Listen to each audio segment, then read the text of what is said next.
Thank you, everyone. And I'm going to start with a little housekeeping. How many of you have phones? Please put them on stun. However, feel free, if you'd like to take pictures, tweet, any message that you might hear that you feel is worth sharing. It's all about sharing with the community, because those that may have not been able to be here still might have an opportunity to learn when they're not. I want to thank Gordon and Fern for bringing me here, and I would love to thank you guys for showing up. How many of you actually have either a message, a product, or a service that you deliver to the community? Okay, so there should be 100% hands up, right? Because all of us have something to share. How many may not have a business per se, but actually are still in sales? How many parents do we have in the room? How many people have either kids that they have mentored? Everyone is in sales. How many of you have ever went on a date? You're selling yourself. How many people love to sell? See, but we sell ourselves all day, every day, anywhere we go. So what if you had the opportunity to step back and connect with people and deliver your message, your product, or your information without feeling that you're selling, have a higher rate of conversion, and actually connect with people at a higher level? Who's in for that? Okay, so that's part of what we're going to go over today in the secret language of success. So by the time we're done here, you'll have at least 3 specific tips that you can take home with you, implement today, so that you can up-level your game. Is that good or good? Good. Excellent. So I have on your table a couple of sheets of paper right in the center. This is the sheet that we'll be following, that you can follow and take notes with on the information that I'll be delivering. So that's the oatmeal or ivory, depending on which printing company you belong to.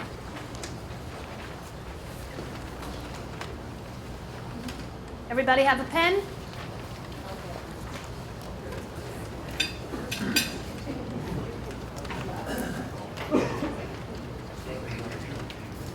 Are we ready to roll? Okay, so is it okay that I start by talking a little bit about myself, sharing something that was not on that lengthy sheet that all the speakers have, that all the planners want to know? What's your CV? What's your resume? And just kind of like tell you why I really do what I do. Is that okay? Okay, good. I just want to make sure that there's a pulse in the room. So, how many of you speak a foreign language? How many of you have ever been to a foreign country where other people speak a foreign language? Imagine this. I was 6 years old, had my first experience on a jumbo jet. I got dropped off in a brand new country, and I had no clue what anyone was saying. I was in the middle of kindergarten, and everybody's singing. Anybody know Do Deer? Okay, so this is what it sounded like. Do hu dov lavan tzfoni, re hu rea me'uchzav, mi dofek al chaloni. But that's not what I learned how to sing. And I was a little confused. It was like, how am I going to fit in? How am I going to connect to all these kids? Like, I know they're doing something similar, right? You can feel that. It's the same song. My first half year of kindergarten I spent here. My second half year was a blank. When I was 6 years old, my family took us to Israel and started a whole new life. I had to learn a new language.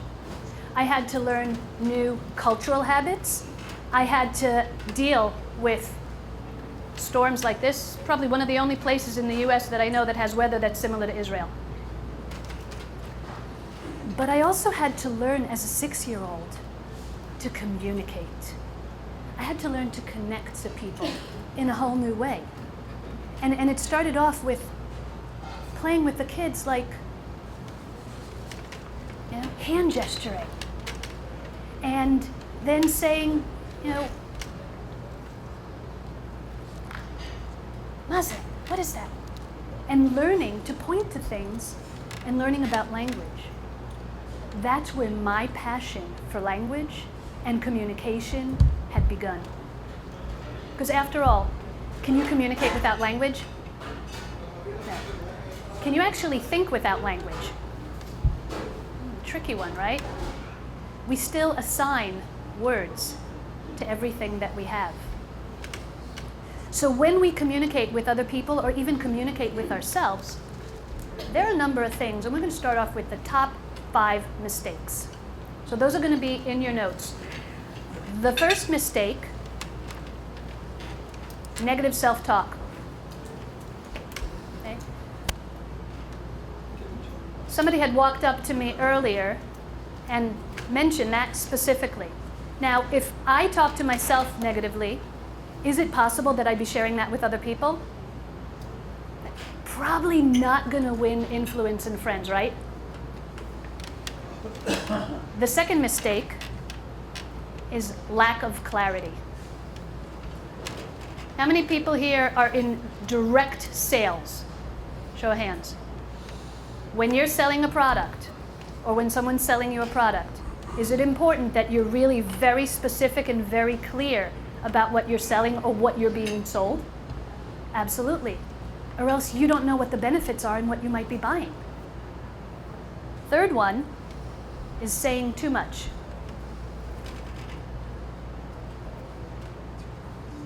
Less is more. When you're precise and concise, you have the opportunity to deliver a message. Any techies here? Computers? Love your jargon. Keep it. Do not talk tech. You know, in my previous career as a chiropractor, I'm not going to bring you into the office and say, hey, you know what? C5 is a little rotated about 0.5 millimeter to the left, and then C1 is to the... You're going to look at me like, what? Key thing is speaking your language. Jargon and technical terms have no room, unless you're in a technical presentation. And the last one is body language. When your body language is incongruent with your words. So if I walked up to you and said, guys, pay attention up here. I'm really, really excited to be speaking today. How's that going to work? Probably not.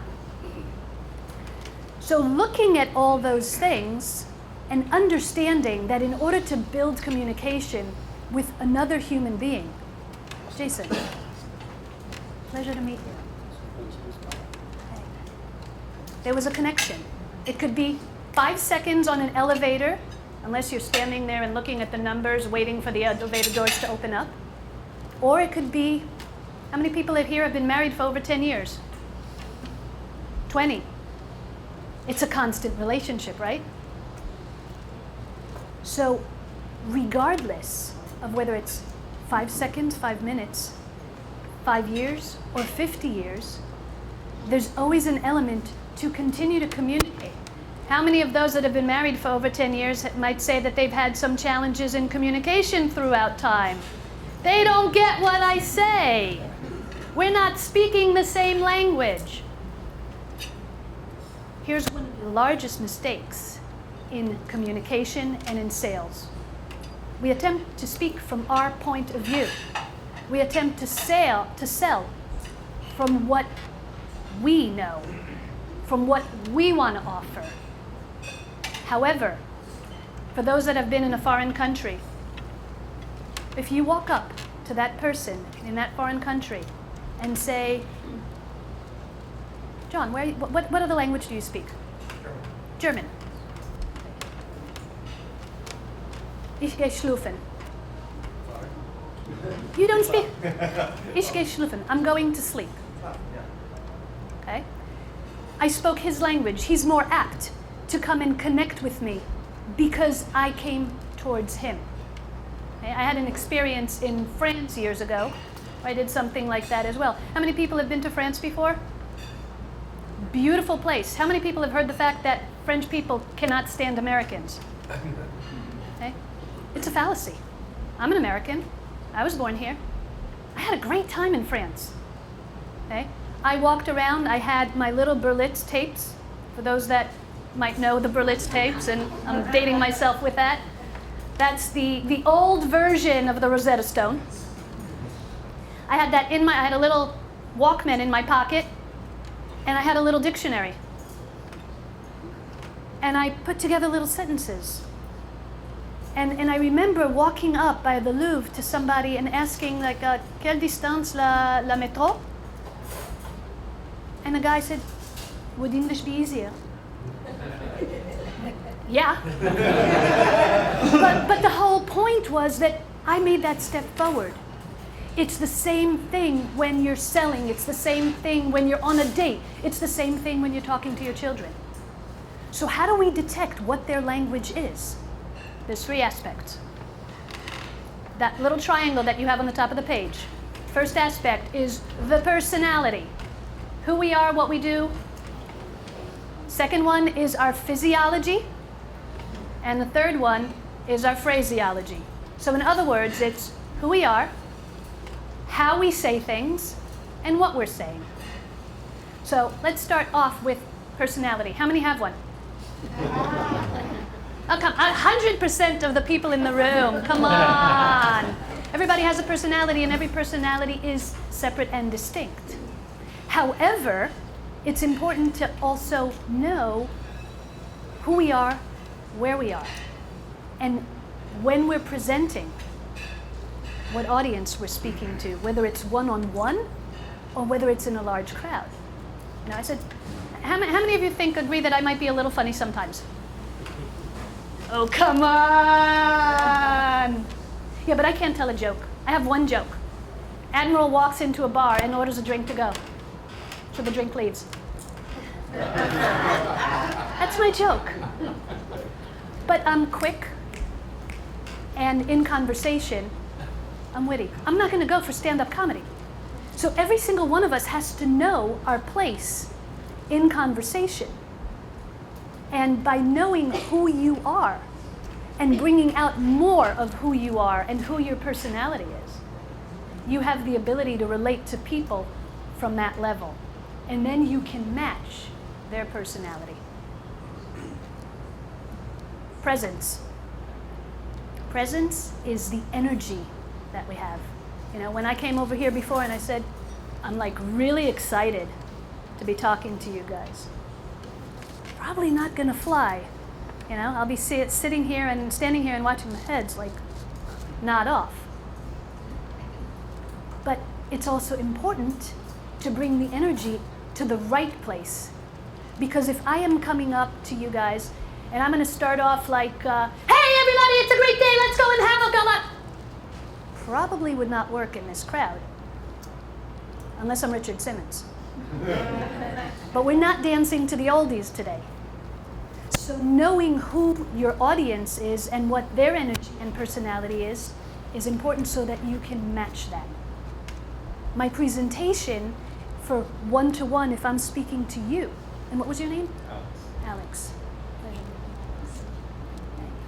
Is going to be different than if I'm standing in a room with 1,000 people and I have to project my voice without a microphone because it died in the middle of a song. I'll bring out my energy in a different fashion. And later on, I'll actually teach you a little trick on how to bring out some more of that energy.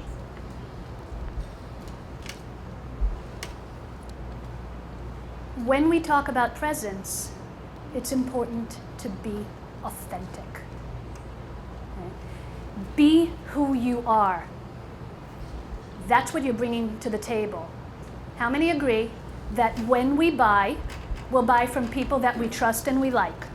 We do business with people we trust that we like. We go out with people that we trust and we like, unless we make some big mistakes along the way. And we spend our time with people that we trust and we like. Now, how many ever heard this comment like, you know what, Alex, you have like a really powerful personality. You might want to tone it down when you go and meet somebody. How would that work for you? Okay. But see, the thing is, you'll end up hanging out with the wrong crowd. Because if you are not who you are and you tone down your personality, when you're introducing yourself to people, you're not introducing yourself to the crowd that can really accept you. Like, oh, you're too much. No, be who you are, know who you are. And by the way, work on who you are. It's a daily process. And I even take away the word work, because words for me have a specific meaning. Discover and step into who you are every day. Step into who you are, and when you are authentic, other people can actually feel it. They can feel the vibration, they can feel the energy.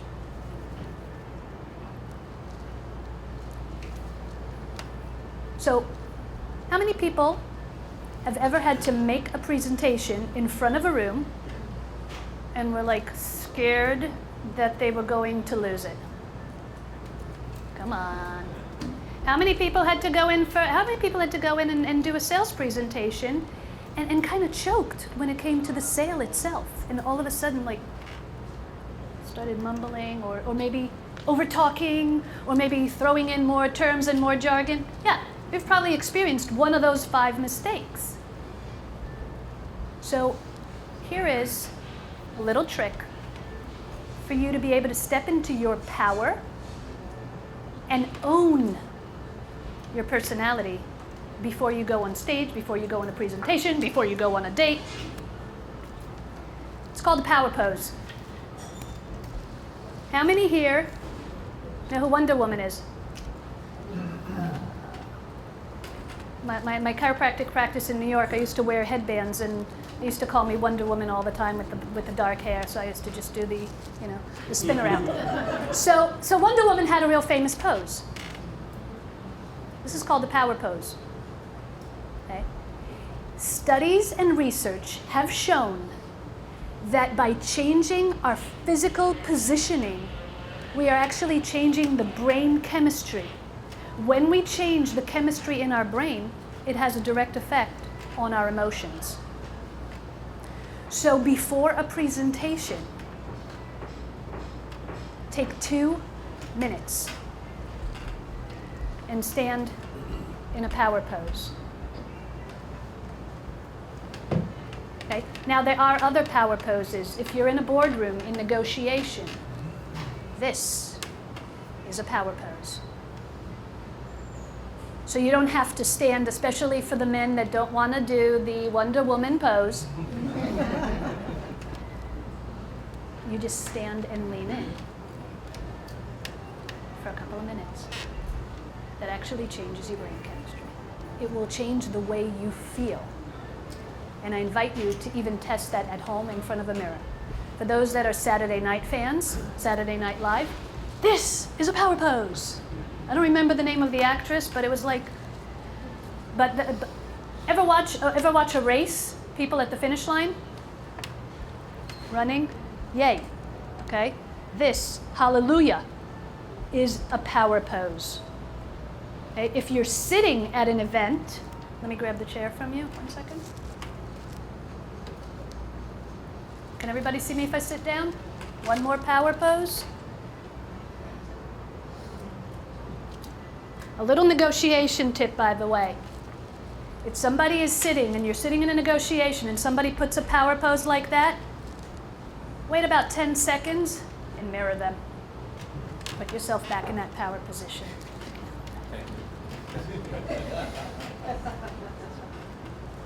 How many people here have ever been in a negotiation? But you've never dealt with a spouse or kids? It's a negotiation. You know, are we going to go Chinese or Italian? Power pose is extremely powerful. For those that want to take a little further information, what it actually does, it reduces cortisol levels in the body and increases testosterone. So men, use your power pose. Okay. Scientific research, if you want to look into that a little further, Dr. Amy Cuddy had done a TED Talk on power pose.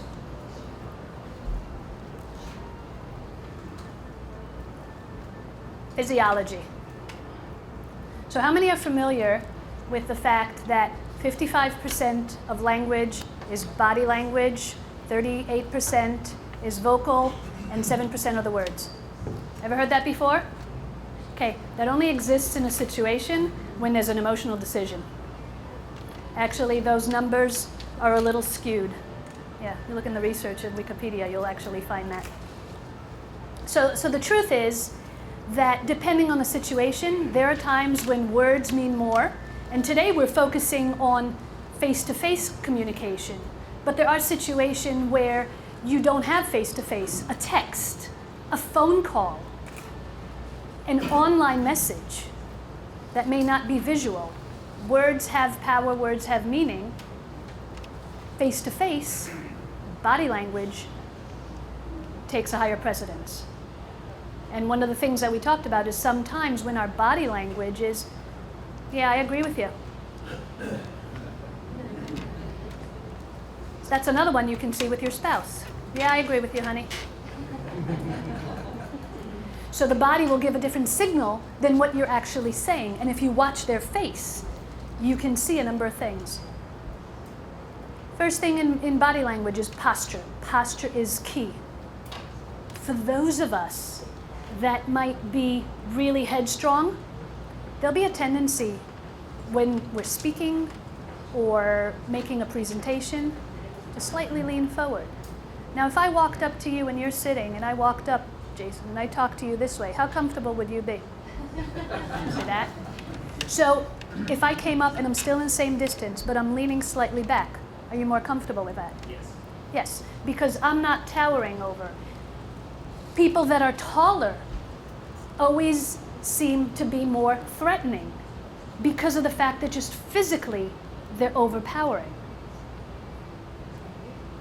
So an important thing in posture is to be aware of your positioning in a conversation, because if you're looking to close a deal, even if you're sitting and you're leaning in too far, the other person's defense will come up. But if you lean back slightly, still have the same conversation, they'll actually come to you. How many people have ever dealt with sales reluctance? Not on your end, but on the client's end. Okay? Watch their body language. Their body language will tell you a lot. So their posture, whether it's closed, whether it's open, is going to make a difference. If they're leaning away, if they're turning away from you. When they're turning away from you, they don't want to be in this conversation. And depending on where the door is, they might have 1 foot out the door already. So paying attention to some of those subtle cues is going to give you an idea of where you can move in and ask more direct questions, and where you might want to give them a little bit of a breather. Does that make sense? So along with posture also comes that space. So we're in a room. How many people here network on a regular basis? Excellent. How many people are here for the first networking event ever? Good. So in networking, you might have situations where you're coming towards someone new and you don't know them yet. So there's a social distance that's acceptable. And social distance is about 3 feet, especially in public, unless you're in China or Japan, and they have no personal distance. It's a cultural, it's literally a cultural thing. And that's one of the reasons why when they come here and they do the same here, you can't walk through the street in San Francisco because you'll get hit by a camera. That being said, when there's somebody that you know, you can come a little closer and have more of a conversation. And then, of course, the third distance is intimate, where it can be much closer, and then they leave. So knowing different cultures and knowing what the distance is also helps with people that might be dealing with customers and clients that are from other cultures, that have other cultural habits. And we'll get to that a little bit when we talk about eyes, which is coming up. Hand gestures. Have some. Plain and simple. If I was standing here, talking like this the entire time, how comfortable would everybody be? Not so much. Okay? It basically, hands behind the back, mean that I've got something to hide from you. Comes from old history of having a sword in my hand, or a knife, or a dagger, hidden behind my back. And by the way, how many people here make presentations? Okay, men, no hands in the pocket, and no standing guarding the jewels. It actually draws attention. So, rule of thumb with hand gestures, if you're with one-to-one, you have gestures, you want them to be small. You know, I'm from New York originally, I talk with my hands. Add on to that I'm Jewish, I talk with my hands even more. But I don't want to talk with my hands and end up slapping him. So there's a certain space around my own body that I'll do that. But if I'm coming in front of a room, and this is something that I actually learned when I started dancing competitive ballroom. And I dance Latin ballroom, and we have a video, and I'm sweating, and they do the video, and I think like, oh my God, I had all this movement. And I watched the video, and I had this like tiny motions. Until I took a class in learning how to expand. And the fact is that anyone here who might be presenting video or live, the arms start here, not at the elbows, not little penguins where we stand here like this. Okay, with hand gestures, by the way, especially for the ladies in the room, be sure to not have too much. Ladies have a tendency to overuse hands, especially when nervous. There's the opportunity to use your hand to make a point. But if I was speaking using my hands all the time with every single word, it would drive people nuts. Especially on video, by the way. When I work with people one-on-one on video presentation, I make sure that I take a video, watch what they're doing, watch their hand gestures, watch their movement, and then make the changes after. So it's important because it emphasizes points, and there are certain gestures that are universal. Okay? There are also certain gestures that are not. What does this mean in our language? Okay. There are cultures I believe it is in the Far East.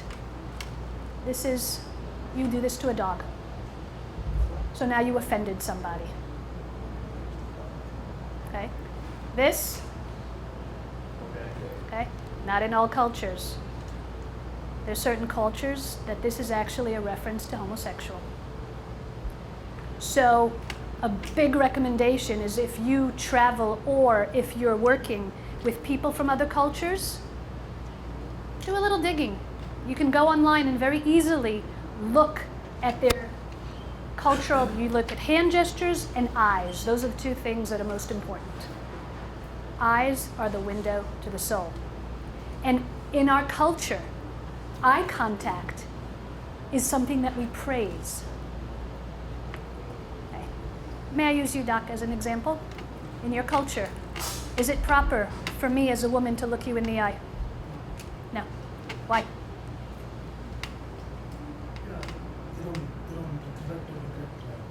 It's a sign of disrespect. So if I am traveling to the Far East, any of those cultures, if I am traveling to South America, as a woman, I will not look them in the eyes. Okay? When you have clients from those areas and they do not look you in the eyes, it's not because they're not interested. It's because it's a cultural thing. So being aware of those cultural habits is extremely important, because that's what's going to make a difference in closing that deal. That's what's going to make a difference in how comfortable they're going to feel in your presence. Because if you're trying to catch eye contact instead of delivering the message, then they might shy away. It does not mean they're not listening to you. Facial expressions. Smile, people. It's fewer muscles to smile than it takes to frown. It's a lot easier. And it also releases dopamine in you. And smiling is contagious. So it changes the room. Same way yawning is contagious, smiling is contagious. So when you smile, have you ever heard this expression? His smile lit up the room. And it does. So be sure to smile. Here's a little tip for posture. Tip for their physiology. So, especially whether you're in a presentation or if you have children, teenage girls, anyone with teenage girls or teenage granddaughters, how often do you see them, especially when they start developing, that they're standing like this? Because there's the aspect of being shy and hiding. So imagine that just, sorry about that, tapping the mic over there, that just above the mic, right here, there's one dot, and just in my solar plexus, just below, so it's above the sternum and below the sternum, okay? These two dots, and you stretch them out. Did everybody see that?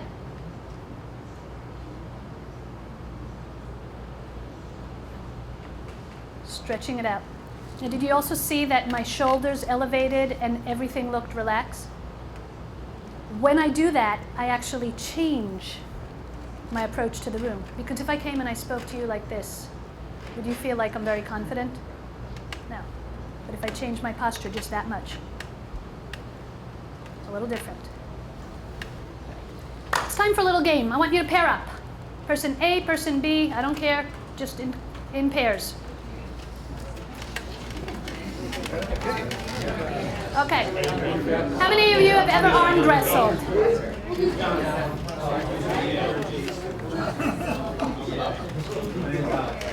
Anyone that doesn't have a pair? They'll be back. You have three? Larry, come here, please.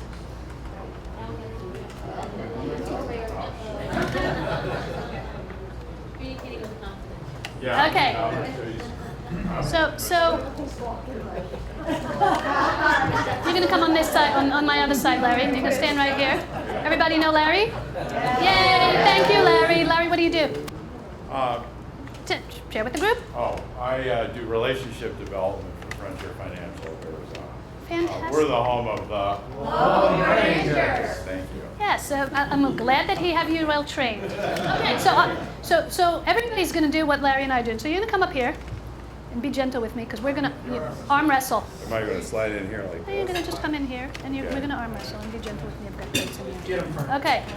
So on the count of three, you're just going to be very gentle with your partner. You do not have to drop them down like that. But we're gonna just arm wrestle. 1, 2, 3. Until one of you is okay. And stay just where you are right now. Okay. How many people are in a position where your hands are equal? Raise your hand, your other hand. Perfect. How many of you are in the position where, who are the ones that have the hand on the top? Raise your hand if your hand is on the top and you're quote unquote the winner. And those who have the hands on the bottom. Okay, excellent. Thank you, Larry. Okay, so you might be wondering why we arm wrestled. So I'm going to walk over here, and I want you to pay attention. Everybody pay attention to this. James, watch this. Does everybody see me? James, pleasure meeting you. Thank you for standing up. Okay, stand up.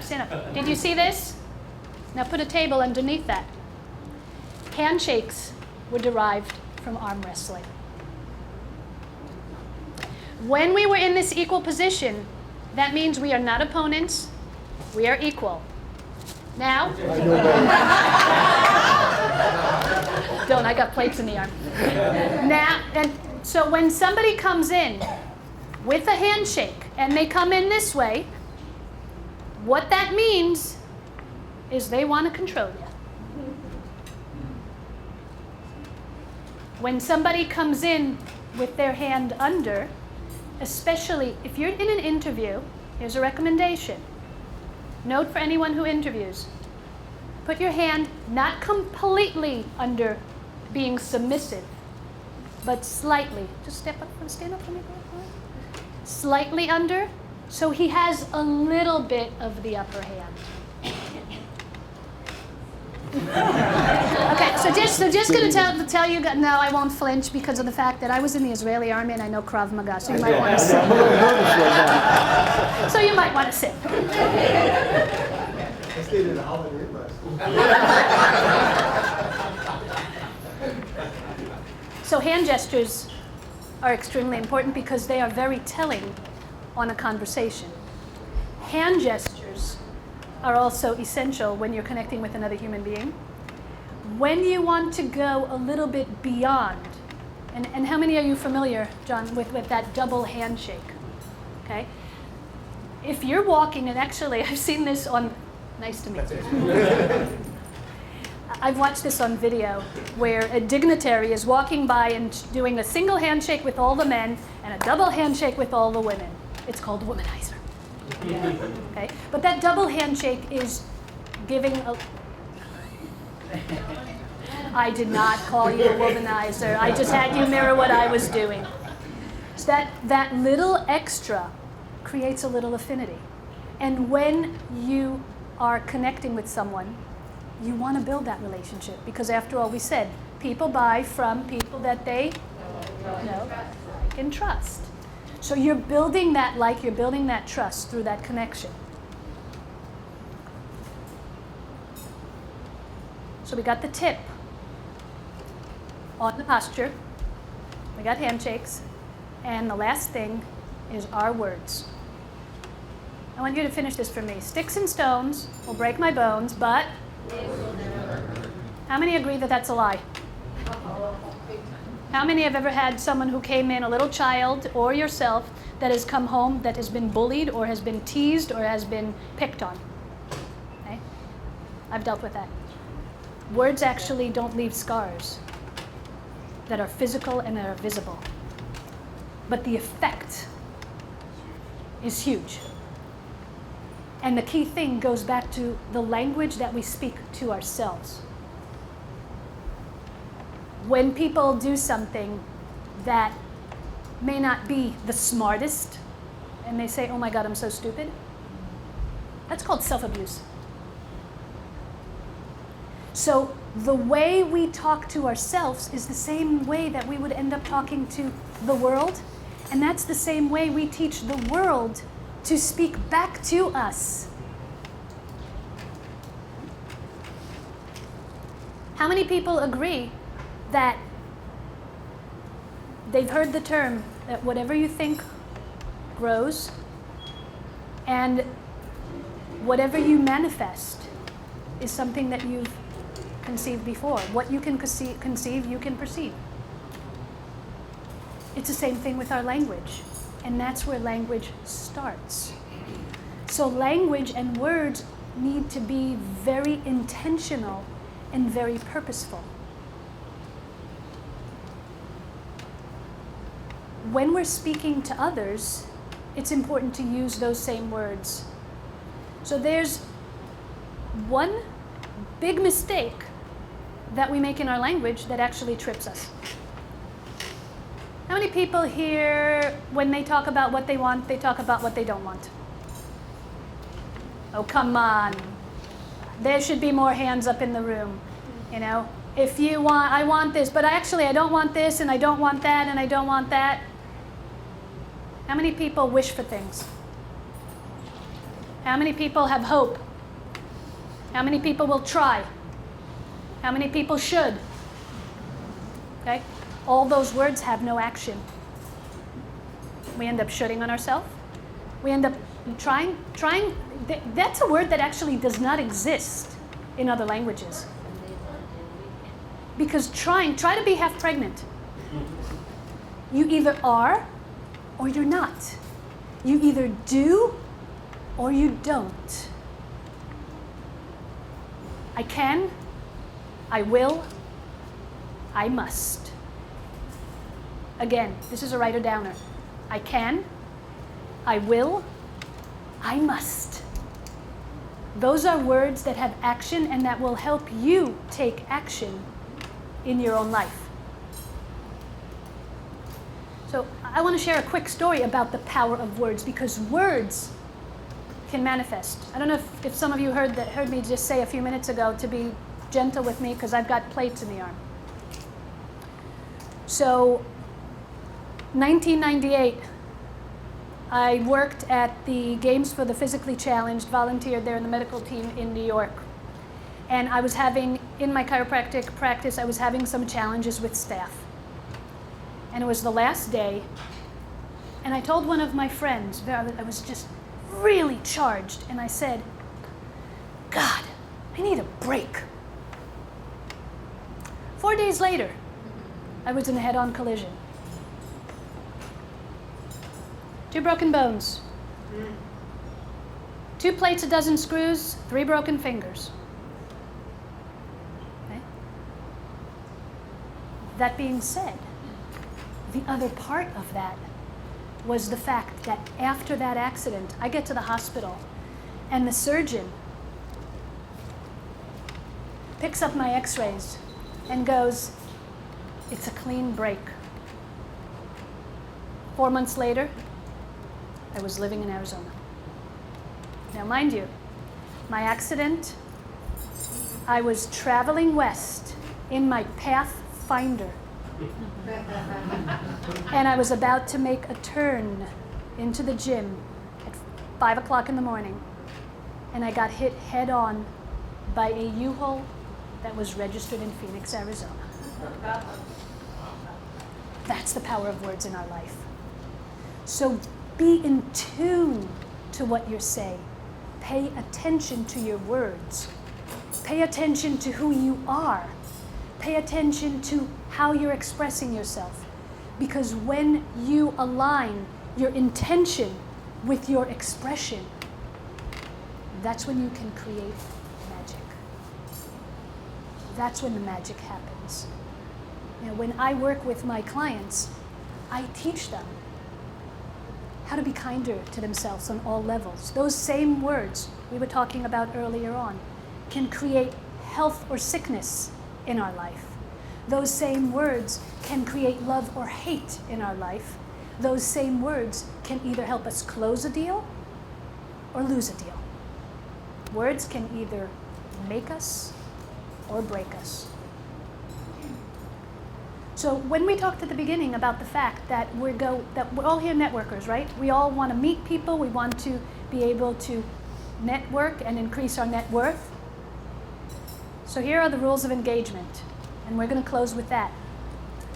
Rules of engagement, whether it's in-person networking or for those that have online businesses, whether they do video or audio. First thing, establish contact.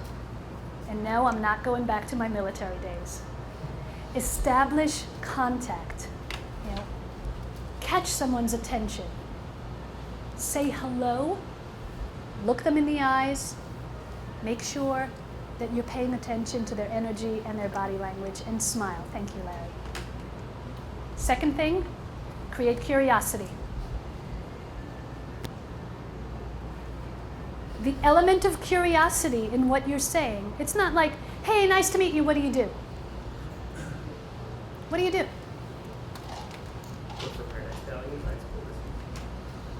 okay? So you're a worker. Now, was that exciting? And I'm not picking on you, Jason. However, are you changing kids' lives? Now, when he said he's changing children's lives, were you guys curious? So step out of the box. Thank you for playing. Step out of that box and say something that's different, that positions you in a place where people are drawn in. Then continue to cultivate the connection. That's step number 3. Cultivate that connection. The 4th, and by the way, cultivating the connection means you can have a little small talk. And I would recommend, especially in a situation like this with a networking event, meet a few people. Have a little small talk. Pay attention to your surrounding. And if you feel that you want to further the conversation, you go to step 4, which is call to action.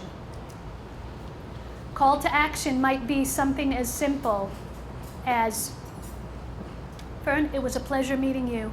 You know, would you like to grab coffee sometime and find out a little bit more about each other? And maybe, I'd love to find out how I might be able to support you in your business and in your adventures. Okay? That's in a face-to-face. If you're in sales, you might go to the call to action in sales. By the way, I have a free book on my website. It's www.drkarenjacobson.com, and it's on this postcard that everybody has received. And I invite you all to just go and download a free ebook. It talks about the 7 strategies of high performance living. That's a call to action. So it can be in print or it can be in person. The key thing is to come from an authentic place, use your words effectively, as well as your body language. By the way, when we talked about that, did you feel that I was selling you something? So when you come from a place of building connections and creating, and I offer you something, it's now an offer. It's not a sales. That's when people will come towards you when you're making offers, because you've already had that connection. And we go back to what we said originally, that people buy from people that they know, like, and trust.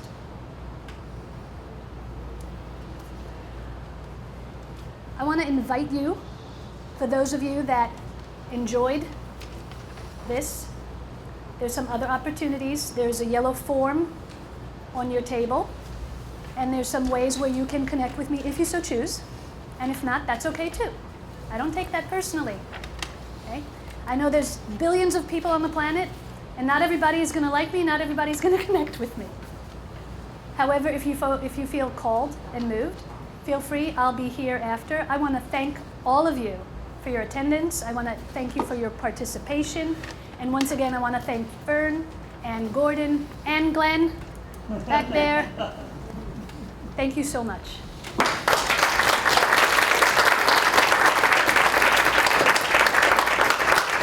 Thank you, Karen, for taking your time. It was an incredible presentation. Thank you very, very much.